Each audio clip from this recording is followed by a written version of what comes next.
ኤቨረስ በይ ፋጥማ ሀቱን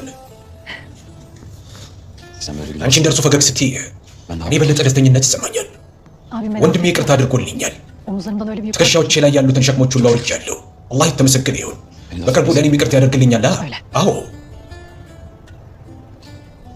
ፋጥማ፣ እኔ የምለው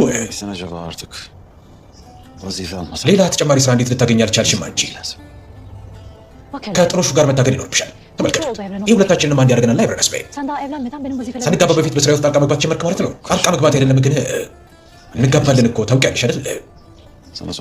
ከዛ በኋላ ላደክምሽ አልፈልግም።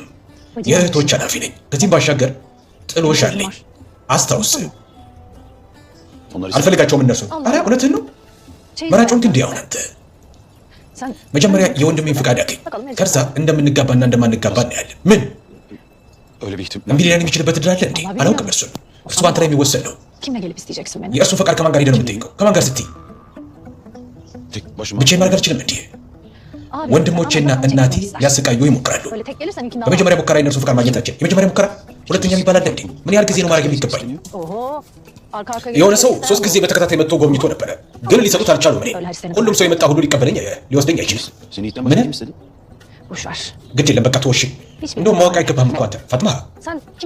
አንተ ከማን ጋር መጥተህ እንደምትጠይቀን ብቻ አስብ። ማን ነበር ሊያገባሽ ፈለገው? ኤቨረስ ሁሉም ሰው ማስታወስ እኮ አልችልም። ሁሉንም ሰው ምን ያህል ናቸው ደግሞ? አሁን መሄድ ነው፣ እንገናኛለን ብል በሰላም ቆየኝ። ቆይ ማን ነበር ሊያገባሽ ፈለገው? ፋጥማ ሁሉም ሰው ያልሽው ምን ያህል ናቸው?